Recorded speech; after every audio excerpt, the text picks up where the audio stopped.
Ce message vous est présenté par l'Assemblée chrétienne Le Tabernacle. www.letabernacle.net.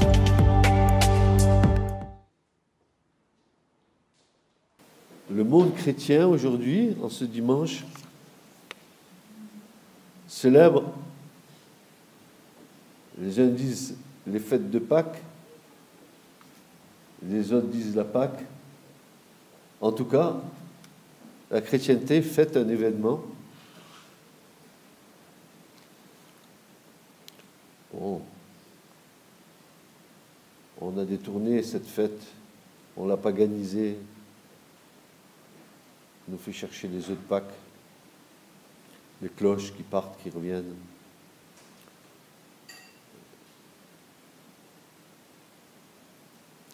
En fait, la Pâque, ça a été l'événement majeur de l'humanité, puisque un jour je vous ai dit en prédication que l'histoire de l'humanité est marquée à jamais par un avant Jésus-Christ et après Jésus-Christ. C'est tellement fort que dans le monde entier, il y a un avant et après. Donc la Pâque, c'est quelque chose qui a marqué l'histoire de l'humanité, qui marquera jusqu'au bout, jusqu'au retour du Seigneur, parce que c'est le signe de ralliement pour l'homme. C'est là où Jésus nous attend. Et quand nous regardons l'Écriture, et ce matin je ne veux pas prêcher sur la Pâque, c'est loin de là mon propos, mais je voudrais vous faire souvenir certaines choses, c'est que l'agneau qui était prévu pour le sacrifice, au moment de la Pâque, au moment de la libération de l'esclavage du peuple d'Israël de l'Égypte, alors l'agneau devait être âgé d'un an, sans tache, sans tare. Il devait être tamim, il devait être parfait extérieurement. Ce qui, quelque part, nous donnait l'image bien imparfaite de Christ. Lui qui était dans la perfection intérieure, dans la perfection extérieure. L'Écriture nous dit qu'il avait peut-être rien pour nous attirer le regard, mais en lui habitait toute la plénitude de la divinité corporellement. Et Pâques, aujourd'hui, c'est un événement qui, chaque année, est fêté, chacun à sa manière. Les Juifs, d'une manière, les chrétiens, d'une autre manière. Mais peu importe, le principal, c'est que le sang a été versé et que tout homme a accès à ce sang en reconnaissant l'œuvre de Christ à la croix. Ça, c'est la Pâque. Mais la croix, pour nous, est un élément essentiel de notre foi, n'est-ce pas?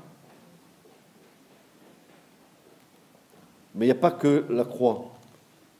Parce que s'il n'y avait que la croix sans la résurrection de Christ, ça ne servira à rien que Christ soit mort à la croix et qu'il ne soit pas ressuscité. Or, votre foi et mon salut tient sur le fait que Christ est ressuscité. Si Christ n'est pas ressuscité, notre foi est vaine. Nous mourrons dans nos péchés, l'Église n'a pas lieu d'exister, les ministères non plus. Donc, pas de résurrection, pas de salut. Est-ce que vous êtes d'accord avec ce que je suis en train de vous dire? Pas de résurrection, pas de salut. Or, l'Écriture nous dit que Christ est réellement ressuscité, qu'il a été vu par plus de 500 témoins, qu'il a été vu par les disciples, qu'il a mangé avec les disciples. En fait, bref, il a été vu et il y a des preuves incontestables de la résurrection. Mais ce n'est pas mon propos ce matin. Je venais vous faire vous souvenir de ces deux choses parce que c'est deux choses essentielles dans notre foi et que ces deux choses essentielles dans notre foi, c'est des choses que nous devons annoncer. Amen.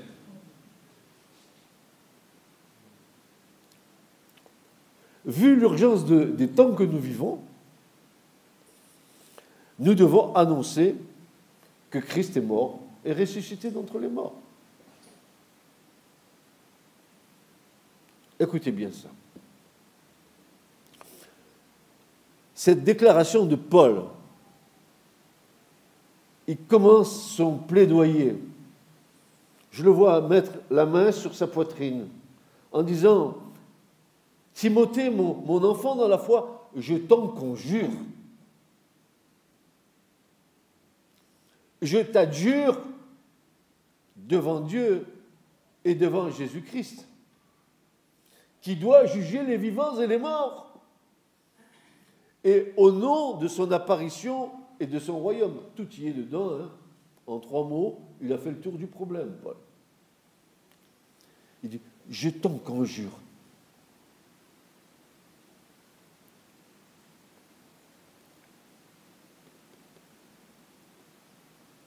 Michael, je t'en conjure. Jérémie, je t'en conjure. Stéphane, je t'en conjure. Johanna, je t'en conjure. Julien, je t'en conjure. Patricia, je t'en conjure. Stéphane Pozzi, je t'en conjure. Martine Pozzi, je t'en conjure. Devant Dieu et devant Jésus-Christ qui doit juger les vivants et les morts, et au nom de son apparition et de son royaume. Mais je te conjure de quoi? Prêche la parole. Amen. Insiste en toute occasion. Prêche la parole. Insiste en toute occasion, favorable ou non. Ne te décourage pas. Si l'autre en face, il ne veut pas, insiste. Pourquoi? Parce qu'il questionne du salut d'une âme. Que là, il va être entendu ou pas, peu importe, dis-lui, si tu n'acceptes pas le Seigneur, tu es perdu pour l'éternité.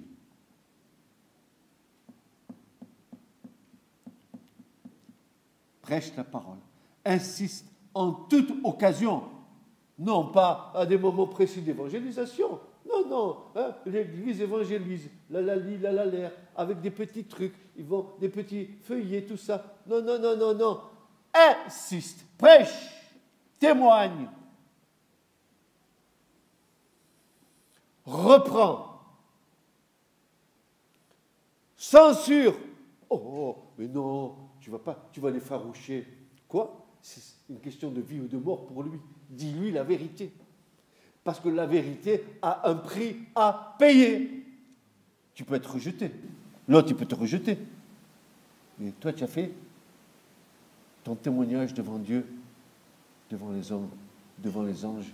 Tu as annoncé à la personne que si elle ne choisit pas le Christ dans sa vie, elle est perdue.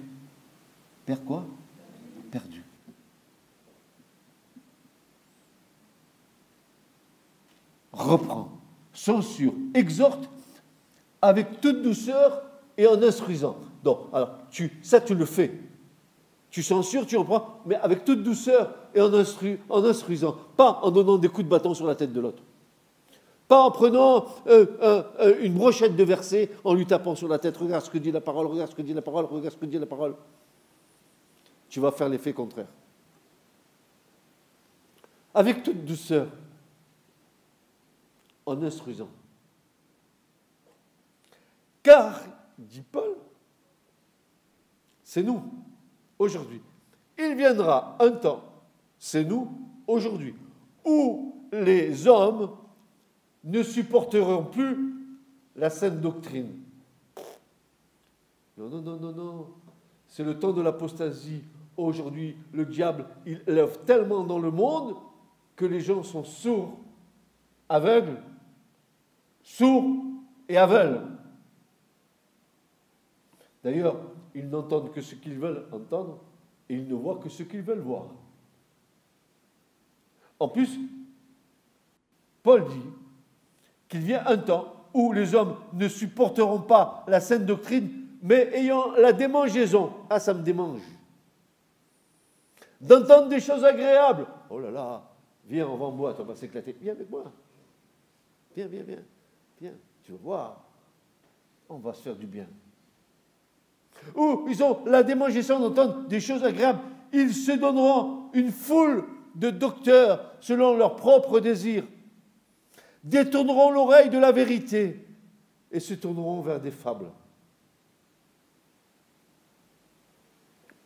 Et voilà le conseil de Paul à Timothée, mais toi, sois sobre en toutes choses. Pas sois sobre en certaines choses, non, sois sobre en toutes choses, y compris dans tes pensées et dans les pensées de ton cœur, sois sobre. Et de la sobriété, parce qu'il me semble qu'il y a un certain apôtre qui s'appelle Pierre qui dit « Soyez sobre car le diable est comme un lion rugissant qui rôde, cherchant qui dévorer. Il tourne autour, il influe une petite pensée bien sympa. Hein? Ah non, c'est bon, je ne fais pas trop de mal, mais je me mettais à la limite du bien et du mal. Comme ça, je claudique des deux pieds, mais c'est très bien de claudiquer les deux pieds. Ça me permet d'avoir de l'équilibre. Un coup à gauche, un coup à droite. Et le Seigneur dit, mais attention, là non. Là non. Il est dit ici, n'est-ce pas, que tu dois être sobre en toute chose, en toute ta conduite. Tu dois mettre de l'ordre dans tes pensées, de l'ordre dans ton cœur. Tu dois faire des choix entre les ténèbres et la lumière, non pas la pénombre et la lumière, mais entre les ténèbres et la lumière. Parce que vous savez, la pénombre, c'est pas tout à fait noir. Il y a encore un tout petit peu d'éclairage. La pénombre, c'est encore, on voit plus ou moins bien. Hey, quelle mixture. Méli-mélo. Il y en a qui vivent comme ça, à mon grand désarroi.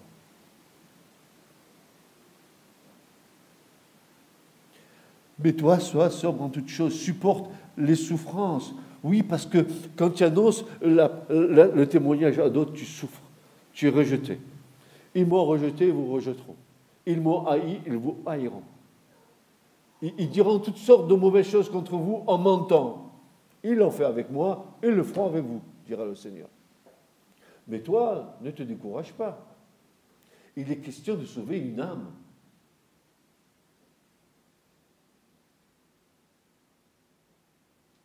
Fais l'œuvre d'un évangéliste. Remplis bien ton service, car pour moi, je sers déjà de libation et le moment de mon départ approche. Il savait quand est-ce qu'il allait partir, l'apôtre Paul. Il avait déjà le billet pour y aller. J'ai combattu le bon combat, j'ai achevé ma course, j'ai gardé la foi, et désormais la couronne de justice m'est réservée. Le Seigneur, le juste juge, me la donnera dans ce jour-là, et non seulement à moi, mais encore à tous ceux qui auront aimé son avènement. Permettez-moi de vous lire une autre version de ce passage, qui me plaît vraiment parce qu'elle est un peu plus compréhensible. C'est pourquoi, dit ce traducteur, devant Dieu et devant Jésus-Christ. Alors, ce n'est pas qu'un seul traducteur. Quand il y a une Bible qui est traduite, c'est un comité de traduction qui est là. Il y a des spécialistes en grec, des spécialistes en hébreu. Il y a des gens qui sont versés dans l'histoire de l'Église. Donc, une traduction n'est pas l'œuvre d'un homme, c'est l'œuvre d'un groupe, d'un comité. Alors, voilà ce qu'il est dit là. C'est pourquoi, devant Dieu et devant Jésus-Christ, qui va juger et les vivants et les morts, et dans la perspective de sa venue et de son règne, je te le recommande solennellement. Donc, je t'adjure, je t'en conjure, je veux dire, je te le recommande solennellement. Proclame la parole, insiste. Que l'occasion soit favorable ou non, eh bien, convainc, s'il te plaît, réprimande, encourage par ton enseignement avec une patience inlassable. Patience inlassable, c'est un fruit de l'esprit, n'est-ce pas? Vous avez compris, hein? Ok, on continue. Car le temps viendra où les hommes ne voudront plus rien savoir de l'enseignement authentique. Au gré de leurs propres désirs, ils se choisiront une foule de maîtres à qui ils ne demanderont que de leur caresser agréablement les oreilles. Ils détourneront l'oreille de la vérité pour écouter des récits de pure invention. Mais toi, garde en toutes circonstances, et j'aime bien ça, et toi, garde en toutes circonstances le contrôle de toi-même. Contrôle-toi.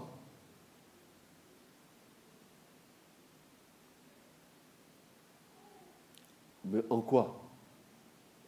Mais sois sobre en toutes choses. Contrôle-toi.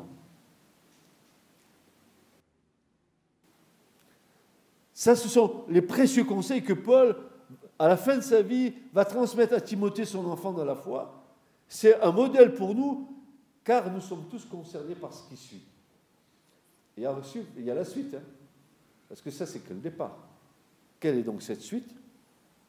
Paul commence son exhortation au moyen d'un verbe très fort, comme s'il voulait insister très fermement sur ce qu'elle allait suivre. Je t'en conjure ou je t'en adjure. Que veut dire réellement ce verbe? Mais qu'est-ce qu'il veut nous transmettre, ce verbe? Pourquoi Paul est-il si solennel? Pour dire, mais je t'en conjure, Stéphane, je t'en conjure, Patricia, je t'en conjure, Julien, je t'en conjure, Stéphane, je t'en conjure, Francis. En fait, il va lui dire, mes frères, mes sœurs, je vous implore, je vous supplie, je souhaite vivement, je vous exhorte. Et le verbe qui est là, il a la notion de témoignage, de martyr dedans, n'est-ce pas? Je te supplie à travers ton témoignage, c'est-à-dire à affirmer ce que tu as vu, entendu et expérimenté avec Dieu. Il faut que tu le transmettes à l'autre. Amen.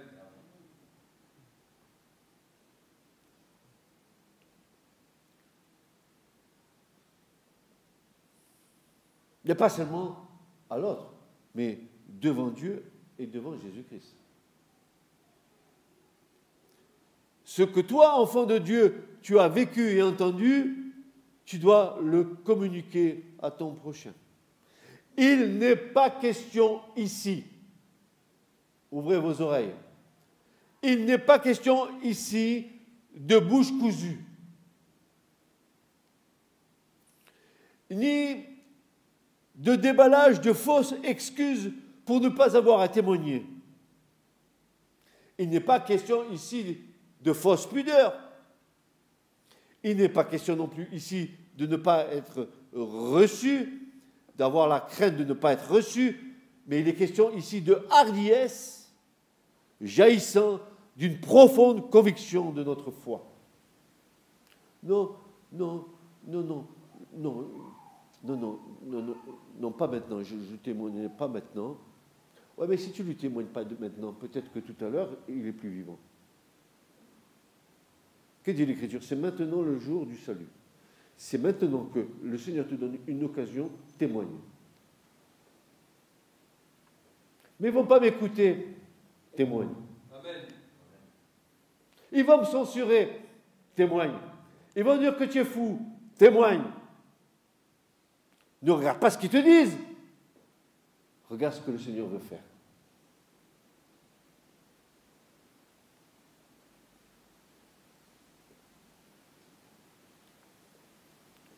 Je répète, il n'est pas question ici de bouche cousue. Tu crains de dire que tu es chrétien. Ou si tu le dis, c'est à mot couvert. Il ne faut pas déranger l'autre. Avec ta foi. Pourquoi lui? Il ne te dérange pas avec sa montagne de péché en face de toi? Et quand l'autre qui est inconverti, il te juge, il pointe le doigt sur toi en disant « Ah, toi, tu es à Christ, toi. Moi, je te connais à toi. Tu étais comme ci, tu étais comme ça, tu étais comme l'autre. » Vous savez ce qu'ils font? Ils voient les défauts qui restent, mais ils ne voient pas l'œuvre que le Seigneur a déjà faite en toi. Ils vont appuyer, parce que ça, c'est le rôle du diable. Ils ne se rendent même pas compte que c'est le Seigneur, le Seigneur des ténèbres qui les manipule en leur influant des pensées. Tiens, oh toi, tu es chrétienne, toi. Tu te rappelles quand tu étais petite, tu étais méchant, ils vont te ressortir tout ce que tu étais avant, mais ils ne te ressortiront pas ce que tu es devenu maintenant. C'est vrai ou pas? Ils pointent le petit doigt là. Oui. Alors, il n'est pas question ici de bouche cousue, ni de déballage de fausses excuses pour ne pas avoir à témoigner. Non, je témoignerai plus tard. Non, non, non, c'est pas le moment hein, maintenant. C'est le repas de famille, on ne doit rien dire. Faut que ça se passe bien, humanisme. Et puis je me défile, hein, comme ça j'ai rien à dire. Tant pis, je suis un bon chrétien, mais un bon chrétien qui a la bouche cousue. Je suis chrétien, voilà ma gloire. Oh, ta gloire, quelle gloire?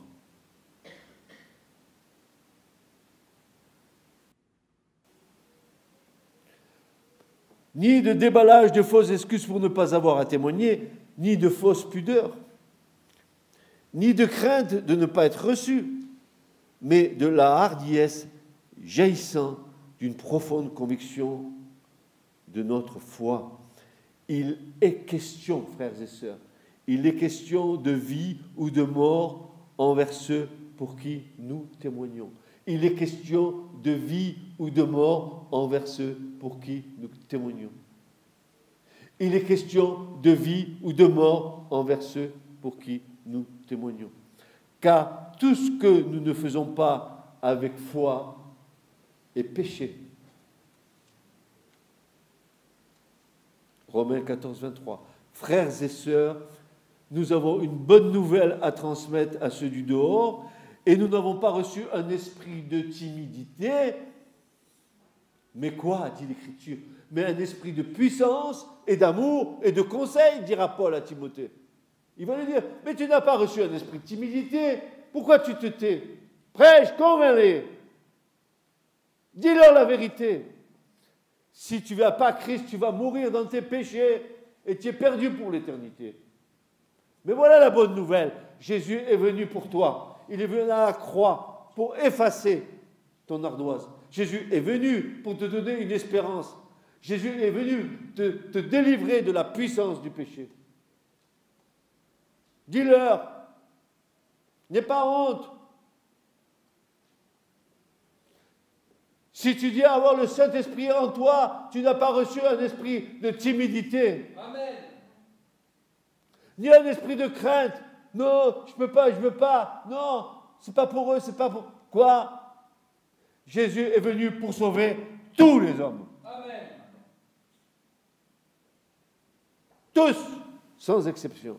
Bien sûr, toutes les femmes, n'est-ce pas? Quand on dit homme et femme. Mais mes sœurs, vous n'êtes pas exclus, n'est-ce pas? Mais c'est comme ça que dit l'Écriture. Il est venu pour tout le genre humain. Allez, c'est bien. Les petits, les enfants, les grands, les petits, les vieillards et les jeunes. Il est venu pour tous, n'est-ce pas? Nous avons une bonne nouvelle à transmettre à ceux du dehors et nous n'avons pas reçu un esprit de timidité, mais de puissance et d'amour et de conseil, de Timothée 1,7. Il n'est pas question ici d'humanisme ou de jouer avec des sentiments tordus qui trouveraient 1000 raisons de nous fermer la bouche, mais nous avons reçu un esprit de hardiesse.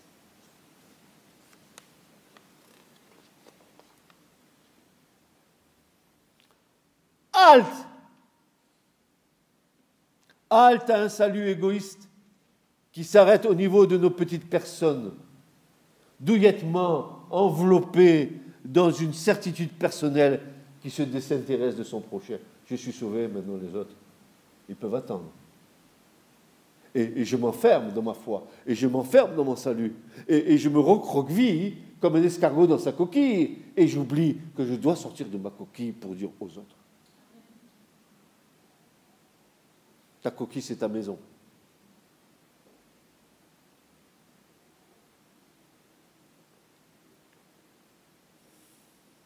Il y a de la part de Paul un cri de son cœur en direction de Timothée, et pour cela, il prend à témoin le Père et le Fils, Dieu et Jésus-Christ, et aussi le jugement dernier, et l'apparition et le règne du Christ. En fait, Paul s'appuie sur tout ce que Dieu a prévu pour cette fin des temps.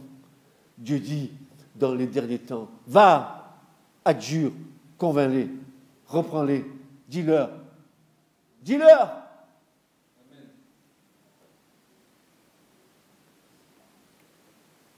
Parce que ces gens-là ne croient pas que parce qu'ils ne veulent pas du Seigneur, qu'ils ne passeront pas devant Dieu.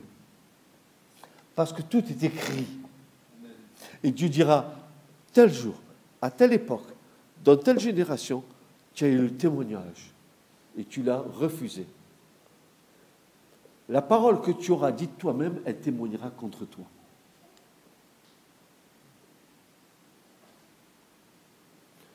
Tous ces événements qui vont arriver et qui sont les derniers pour les hommes doivent inciter Timothée à ne pas se relâcher dans l'annonce de la parole de Dieu. Ainsi, il en est de nous. Paul dit dans les derniers temps, nous sommes dans les derniers temps.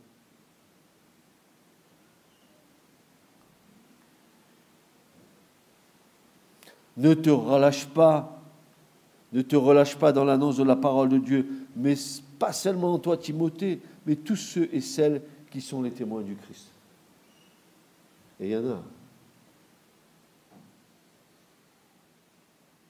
Et c'est exactement ce que Jean va dire.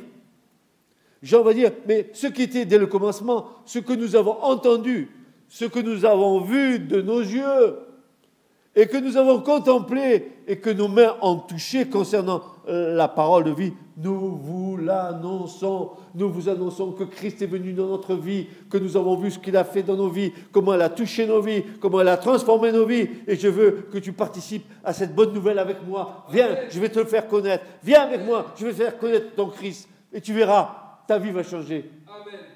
Ta famille va changer. Tes enfants vont changer. Mais tu comprends bien, mais c'est la bonne nouvelle que nous avons. Amen. Dis-le leur, ne crains pas, ne te cache pas, ne t'enferme pas. Ce n'est pas parce que le Seigneur est venu dans ta vie que maintenant c'est terminé pour toi, que tu n'as plus rien à faire. Au contraire, sois témoin de Jésus-Christ.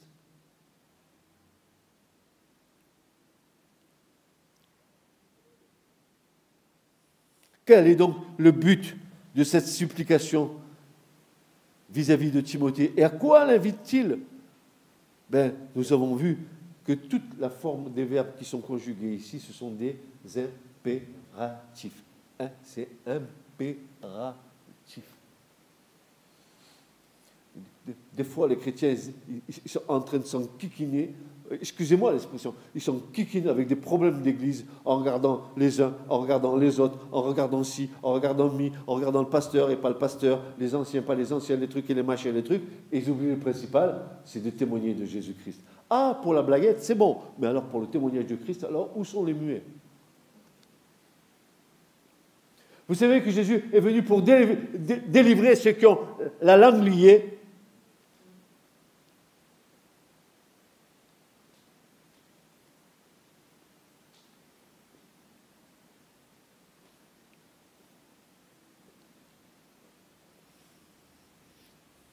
On arrive même à faire dans le monde de la chrétienté des cafés chrétiens. Venez, buvons un coup et discutons. Et blablabla, blablabla. Et blablabla, et blablabla. Comment vas-tu gagner quelqu'un à Christ si la personne avec qui tu es voit ton témoignage? Il va dire, c'est ça que tu vis? Tu vis comme un chrétien païen.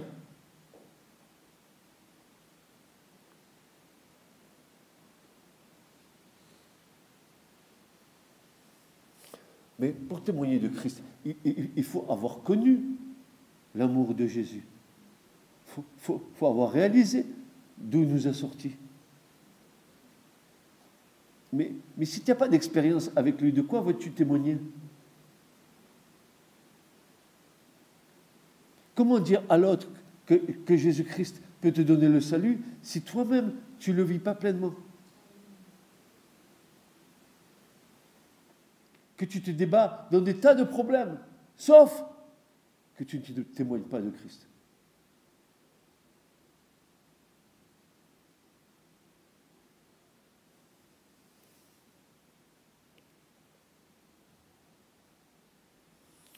C'est comme vital, et je dirais même comme une sorte d'SOS pour ceux qui entendent.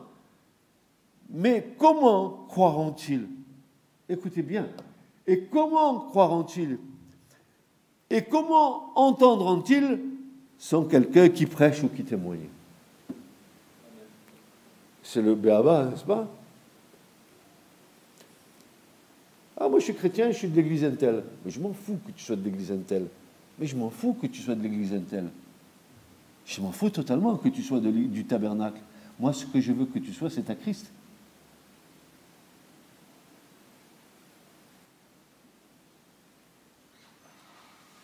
L'église n'est pas faite d'adeptes. Elle est faite d'enfants de Dieu nés de nouveau. Il y a une vraie différence. Un adepte, c'est le copain du pasteur. Mais est-ce que tu es ami de Jésus? Tu comprends la différence? Et pourtant, Timothée reçoit un commandement de Paul. Pourtant, Timothée, c'était quelqu'un que Paul a enfanté dans la foi. Un saint homme de Dieu, ce Timothée. Et Paul lui dit, mais je t'adjure, regarde, devant Dieu et devant son Fils, devant le Christ, de son apparition prochaine. Mais va, convainc-les, vas-y, témoigne, reprends-les, censure-les. Et il y a à un moment donné un verbe que je dois donner, condamne-les. Mais moi, je condamne personne, hein. Ils se condamnent eux-mêmes.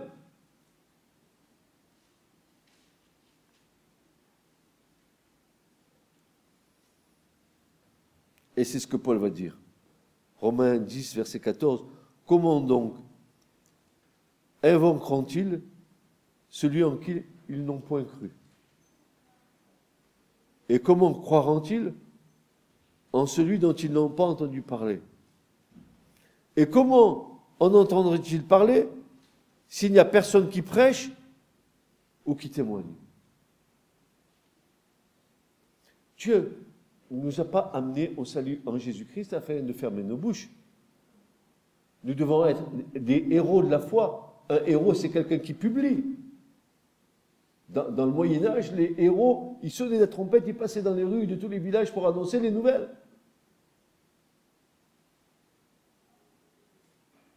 Il faut que ton cœur soit touché.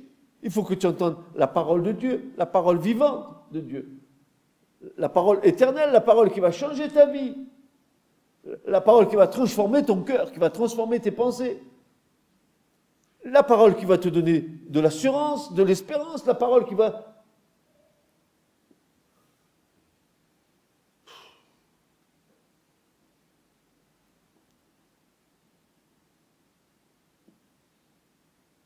Et Paul était tellement conscient, lui-même, n'est-ce pas, que c'était une évidence, qui s'imposait à lui, comme ça s'impose à nous.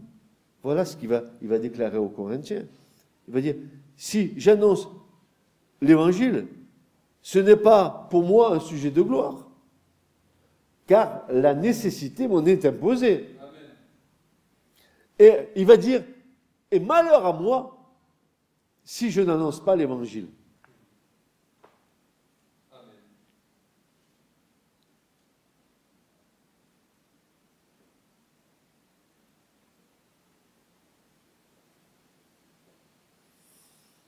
Pourtant, Paul, s'il y a bien un homme qui aurait pu ne pas dire cette chose, c'est bien Paul. 3 voyages missionnaires, des centaines, peut-être des milliers d'églises fondées par lui. Il a prêché partout, il a enseigné partout. Il continue à dire, la nécessité m'en est imposée. C'est une nécessité. Dans ton lieu de travail, as-tu témoigné de ta foi ou t'es-tu caché derrière ton outillage, donnant une bonne figure parce que tu t'adaptes bien au milieu naturel dans lequel tu vis, avec ceux qui t'entourent? Et il ne voit pas la différence entre toi et une autre personne de ton lieu de travail. Il ne voit pas de différence. Pourquoi? Pourquoi c'est comme ça?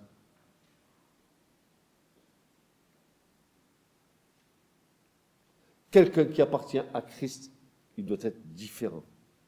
Les autres doivent voir la différence. Qu'y a-t-il entre la lumière et les ténèbres. Si tu es comme les autres, c'est que tu es dans les ténèbres. Qu'y a-t-il entre Christ et Bélial? Qu'y a-t-il entre le crédule et l'incrédule? Comment le crédule qui croit commence et agit avec les incrédules comme les incrédules? Mais c'est insupportable. Amen. Insupportable qu'on puisse faire des compromis.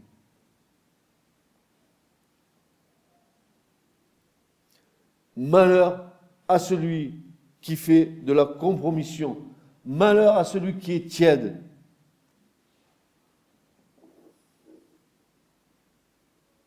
C'est une bonne partie de l'église de Laodicée comme ça, malheureusement.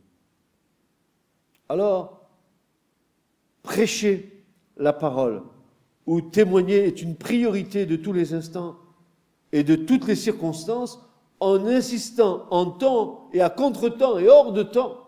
Prêcher la parole, c'est donner l'occasion à ceux et celles qui l'entendent de saisir l'opportunité que Dieu leur offre de se tourner vers le Christ.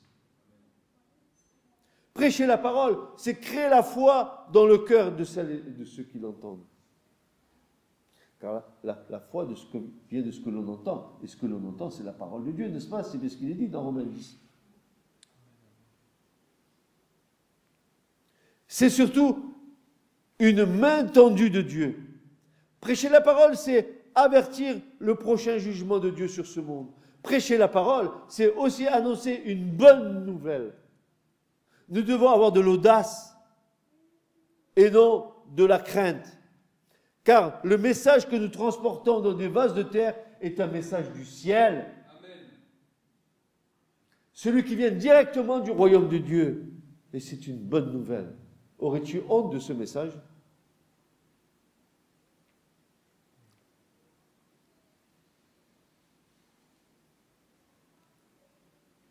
J'en ai vu dans ma vie. J'ai vu des gens qui se disaient chrétiens. J'ai travaillé même avec des gens comme ça. Ils se disaient chrétiens. En réalité, c'était que de non-chrétiens. Pas de non-chrétiens, c'était pas de vrais chrétiens. C'était des chrétiens qui mangeaient à tous les râteliers.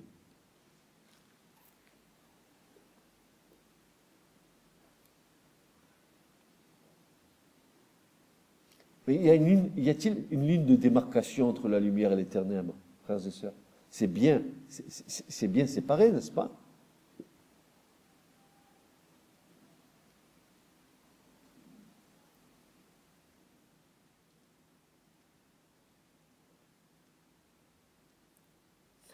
Pourquoi on en est là, au bout de tant d'années, de rappeler des vérités fondamentales, élémentaires, dans lesquelles nous n'avons pas pris pied du tout dedans, n'est-ce pas? On va à l'église, on va au culte, on entend le pasteur, on chante la louange, et puis basta.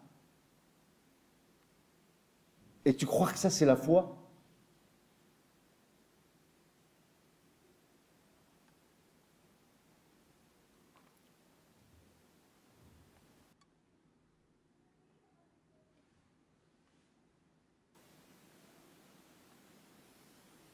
Non seulement nous devons prêcher devant l'assemblée du Seigneur, mais aux hommes et aux femmes qui ne connaissent pas Dieu sans rien retenir. Tout le conseil de Dieu. Ce qui nécessite de notre part de ne rien escamoter, de ne rien cacher des conséquences de non-recevoir. C'est-à-dire, faut leur dire, si vous ne voulez pas de ce message, ben la balle est dans votre camp, nous, on a témoigné. Le Seigneur nous a mis sur votre route, on vous l'a dit. On vous témoigne des choses. Vous acceptez ou vous n'acceptez pas, ce n'est pas notre problème. C'est votre problème avec Dieu.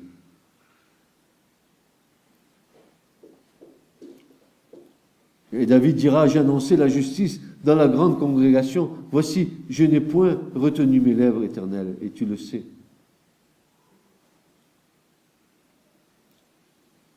À temps utile ou à contre-temps, nous devons toujours témoigner de Jésus.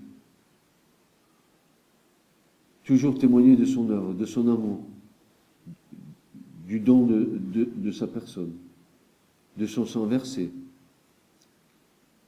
de l'assurance de la vie éternelle en lui.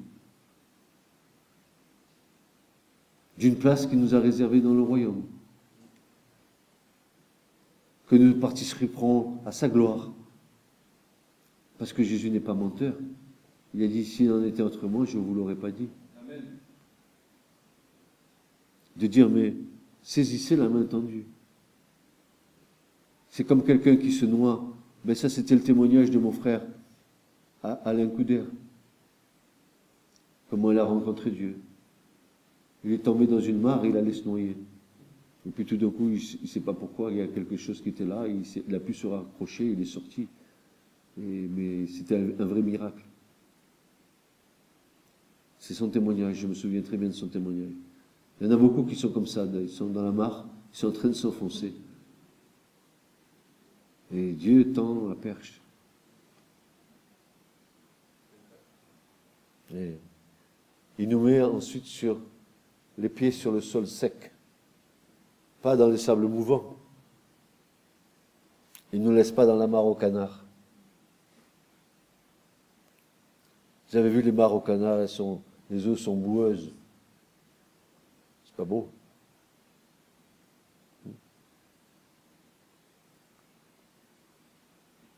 Nous devons prêcher la vérité sans compromis, sans altération de la parole, sans la frelater, sans la tordre à notre profit.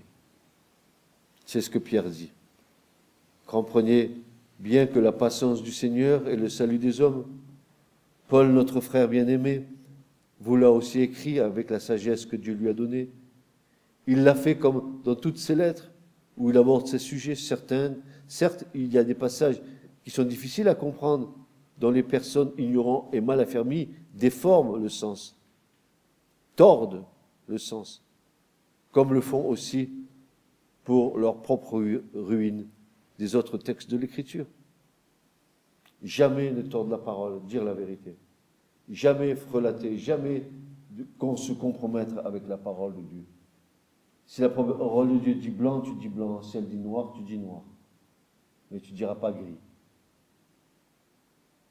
Tu diras la vérité. Seule la vérité peut nous affranchir.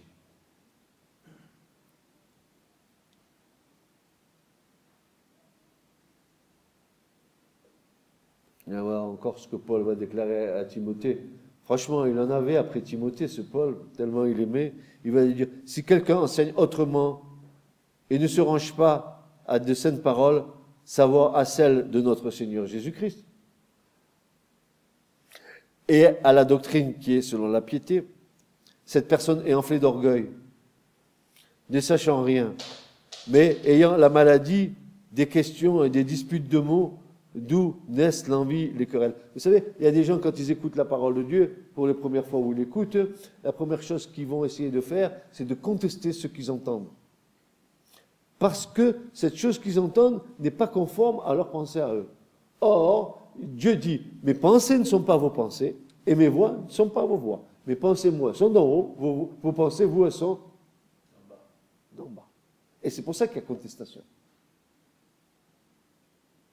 Parce que tant que tu n'as pas reçu l'Esprit de Dieu, tu ne peux pas comprendre les pensées du royaume. Alors tu vas contester tout ce que tu vas entendre. Tu vas dire, ah non, non, là, c'est pas bien. Non, ça c'est pas comme ça. Il faut dire à Dieu qu'il change quand même, qu'il dise autrement, parce que là, ça marche pas. Moi, non, je ne comprends pas ça comme ça. L'Écriture ne nous a pas dit de comprendre. C'est le Saint-Esprit qui nous enseigne. L'Écriture nous dit simplement de quoi? Ça commence par un O, ça finit par un R, mais ce mot-là, pour le mettre en pratique, c'est difficile. Voilà, vous avez bien compris.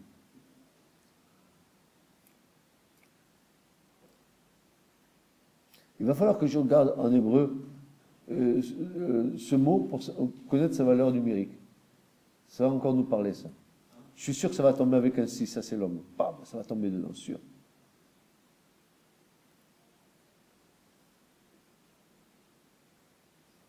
Alors, bien.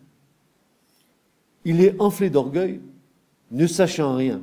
Non, c'est vrai que les gens, ils discutent contre la parole de Dieu, ils ne connaissent pas la parole de Dieu. Et ils ont la prétention de discuter contre. C'est comme si moi, j'allais voir un super physicien et je commence à contester sa physique alors que je ne connais rien en physique. Quel air idiot j'aurais. N'est-ce pas? C'est vrai ça, hein, cette histoire. Alors, il est dit là, cette personne est enflée d'orgueil, ne sachant rien, mais ayant la maladie des questions et des disputes. Ouais, Dieu, il a dit ça. Ouais, ton Dieu est mon Dieu, et ton Dieu est notre Dieu, et votre Dieu est leur Dieu. Et des disputes de mots, d'où naissent des querelles, de l'envie, des paroles injurieuses. Allez, tu comprends rien, va.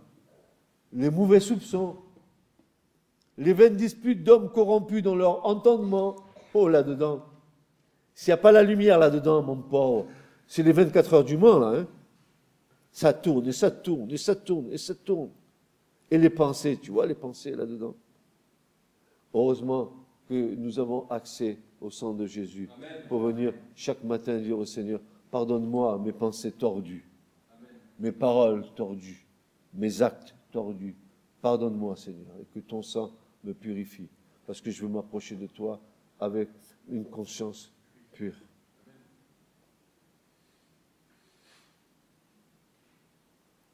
Des vaines disputes d'hommes corrompus dans leur entendement et privés de la vérité, et qui estiment que la piété est une source de gain. Or, la piété avec le contentement est d'un grand gain.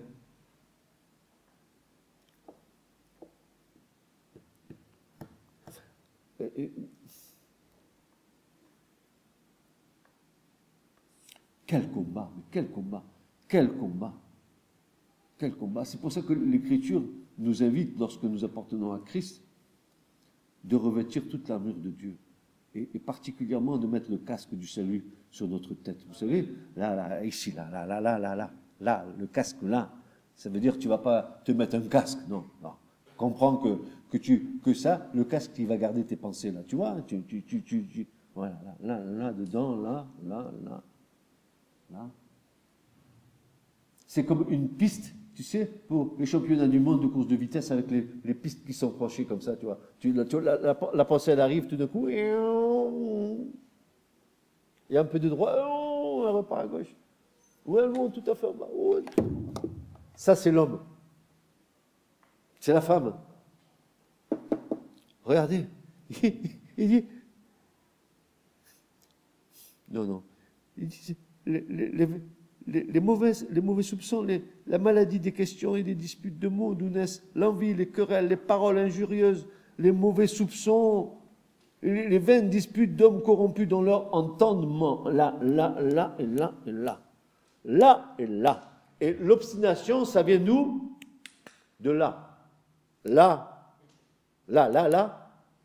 et là. Quand l'Écriture dit que nous avons le cou raide, c'est que nous ne voulons pas plier le cou.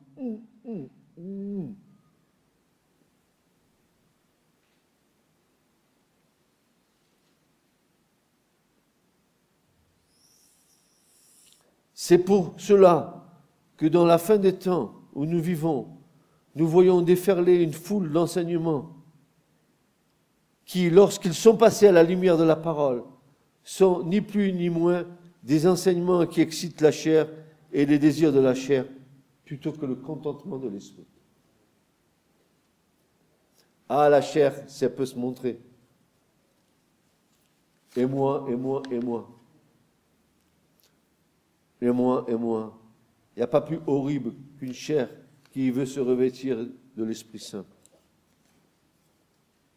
et de se servir du Saint-Esprit pour faire les œuvres de la chair. Prenez garde, dit Jésus. Prenez garde, parce que beaucoup viendront en mon nom. Et Paul dira à Timothée, mais convainc-les, réfute-les.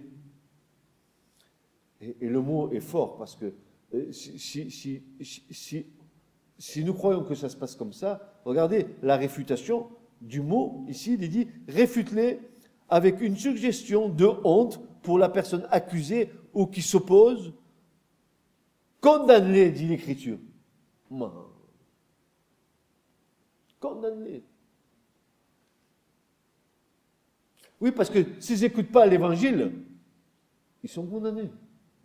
C'est ton témoignage qui les condamne. Parce qu'ils ne le veulent pas. C'est comme si tu disais à quelqu'un qui va à la guillotine, écoute ça, et tu n'iras pas, et tu ne veux pas.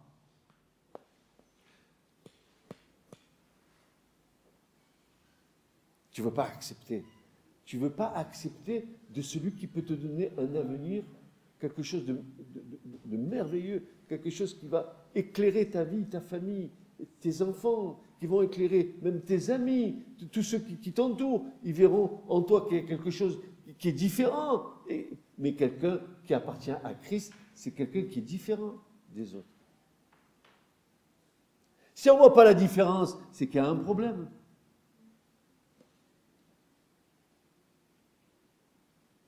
Frères, sœurs, nous ne pouvons pas convaincre les autres si nous-mêmes nous ne sommes pas convaincus. Il est nécessaire que la parole abonde richement dans nos cœurs pour que le Saint-Esprit puisse nous aider à convaincre. Être rempli du Saint-Esprit est la condition sine qua non pour être équipé, pour être un témoin du Christ. Parce que nous n'avons pas reçu un esprit de timidité, mais un esprit de puissance, d'amour et de force. Et de conseil par le Saint-Esprit qui vit en nous, si du moins l'Esprit de Dieu vit en nous.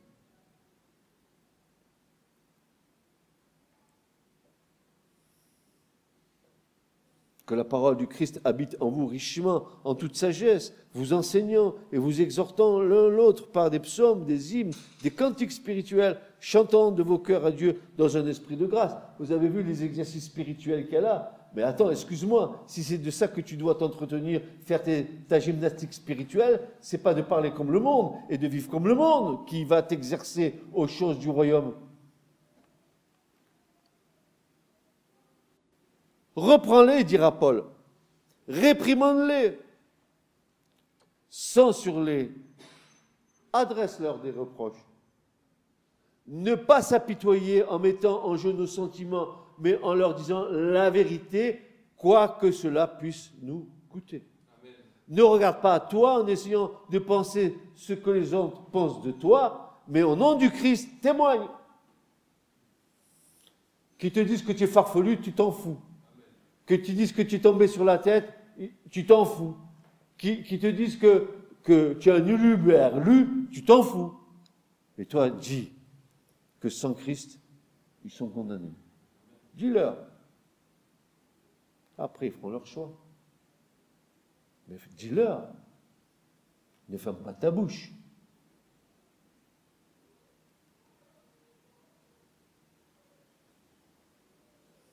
Exhorte-les.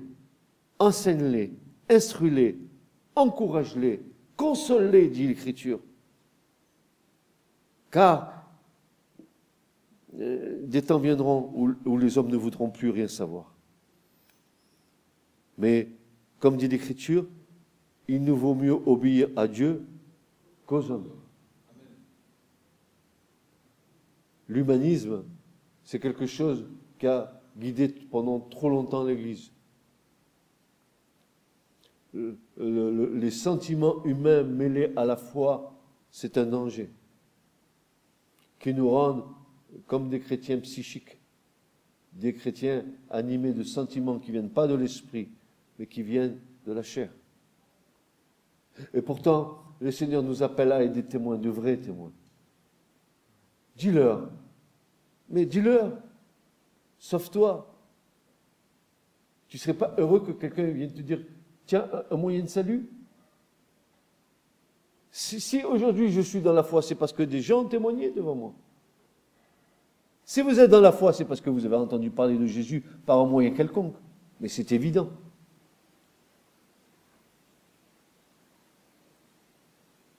Et si ces personnes n'avaient pas fait leur boulot de témoignage, peut-être que nous, on ne serait pas convertis aujourd'hui.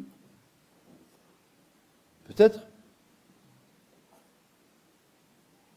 Alors, est-ce que nous allons continuer à vivre une foi bien religieuse dans laquelle on s'est bien installé, n'est-ce pas? j'ai mon salut, eh ben super, c'est bien. Mais la voisine à côté, qu'est-ce que c'est le monde qui non, franchement. Et puis, le voisin là-bas, non, c'est pas possible pour lui. Non. Non, mais attends, Jésus, il est venu chercher qui? Les perdus, les pauvres, les déshérités, les obstinés, les têtus, ceux que tu ne peux pas voir. D'ailleurs, quel intérêt à aimer ceux qui t'aiment? Tu as bien compris, Jésus a dit, aime tes ennemis. Ah non, pas ma belle-mère. Mon beau-père, alors encore moins. Non, non, non. Non. Ne sois pas discriminatoire dans ta façon d'annoncer l'évangile à tout le monde. Au SDF qui est dans la rue. Dis-le lui. Dis-le lui. On a des témoignages avec mon épouse où on a vu des SDF chanter des Alléluia avec nous. Et on ne les a pas forcés à rien du tout. Ils étaient sous des cartons avec je ne sais pas combien de température, moins je ne sais pas combien. Et le Seigneur était en train de nous montrer que même sous un carton, il y a des gens qui lui appartiennent. Amen. Mais non, non, c'est bon chic, bon teint, n'est-ce pas? On est dans une certaine frange de la société, donc chrétiens de la même frange, on est heureux ensemble. Ouais, mais attends, le Seigneur ne te dit pas ça, il te dit, allez, va voir le malheureux à côté, et ne détourne pas de ton regard de celui qui... Non. Vous avez compris les progrès que nous devons faire encore? C'est facile, hein? Moi, je suis heureux de voir ce que le Seigneur fait dans les familles. Il n'y a pas plus heureux que moi. Mais ça ne doit pas s'arrêter là. Hein? Il y a le boulanger à côté, il y a l'épicière, même si elle ne peut pas te voir. T'inquiète pas, elle prend toujours ton euro de la baguette. Tu auras toujours une occasion de témoigner. Tous ceux qui s'approchent de toi, dis-leur. Reprends-les, convainc-les. Par l'Esprit Saint, bien sûr, ne leur tape pas sur la tête.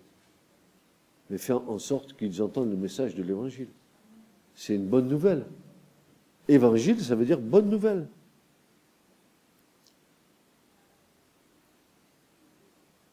Tu te rends compte, tu es un postier sans le savoir. Tu transmets des lettres dans lesquelles il y a des bonnes nouvelles dedans. Fais les découvrir. Dis-leur que Jésus les aime, qu'il veut les sauver. Dis-le-leur. Dis-le-leur que Dieu ne tient pas compte des temps d'ignorance. Dis-le-leur que le Seigneur a versé son sang pour ça. Dis-leur que toute leur vie passée peut être couverte par le sang de Jésus si tu acceptes que Jésus soit ton Seigneur dans ta vie. Dis-le-leur. Dis-leur qu'ils peuvent commencer une nouvelle vie. Dis-le-leur. Dis-leur qu'il peut réconcilier les couples. Dis-le-leur. Dis-leur qu'il peut reformer les noyaux des foyers. Dis-le-leur. Dis-leur que toute la famille peut être sauvée. Dis-le-leur. Comment croiront-ils s'ils n'ont pas entendu la bonne nouvelle? Tu veux imposer ta foi à l'autre, c'est perdu d'avance. Laisse la personne rencontrer le Seigneur dans sa vie. Témoigne simplement de ce que Jésus a fait dans ta vie. Mais ne dis pas à l'autre, sois comme je suis, et j'ai un regard déformé sur toi. Que Dieu nous aide, n'est-ce pas, ce matin, à prendre conscience de toutes ces choses. Qu'à un moment donné, que nous sortions de nos baskets, nos baskets religieuses dans lesquelles nous nous sentons si bien. Mais osons les choses, osons l'évangile. Pourquoi c'est un poison, ça? Moi, j'ai jamais vu un remède aussi bon. J'ai jamais vu quelque chose d'aussi délicieux que ça. Bien sûr, il faut que tes yeux s'ouvrent. Bon, là, ils vont s'ouvrir, t'inquiète pas. Et après, quand tu vas comprendre, ton amour va grandir pour le Christ. Je t'ai dit, il y en a avant Jésus, il y en a après Jésus. Mais lui, il demeure éternellement. Hein? L'humanité a vu son passage. Il a marqué son temps. Jusqu'à ce qu'il revienne. Et puis la bonne nouvelle. Hein? S'il n'en était pas ainsi, je ne vous l'aurais pas dit. Amen. Mais je m'en vais vous préparer des places. Et quand elles sont prêtes, je viendrai vous chercher. Tu es prêt? Tu es prête à ce que Jésus vienne te prendre? Amen. Viens te chercher. Tu crois ça? Moi, je crois. C'est pas que je suis tombé sur la tête, mais je crois. Fermement, parce que je sais ce que le Seigneur peut faire. Amen. Alors témoignons pendant qu'il fait jour, car la nuit vient où nous ne pourrons plus travailler. À un moment donné, si on est persécuté, comment allons-nous témoigner aux autres? Mais pendant qu'il fait jour, témoignons. Peu importe. Ce Stéphane, il est tombé sur la tête, tant pis, c'est pas grave. Il est tombé tellement de fois sur sa tête déjà dans sa vie, une fois de plus, une fois de moins. Hein, Stéphane? Non, pas toi, lui. J'ai pas dit que tu étais tombé sur la tête, toi. Je parle de Stéphane. Non, mais regardez, c'est ce qu'il faut, quoi. Allons-y. Ne retenons rien. Amen. Ce message vous a été présenté par l'Assemblée chrétienne Le Tabernacle. www.letabernacle.net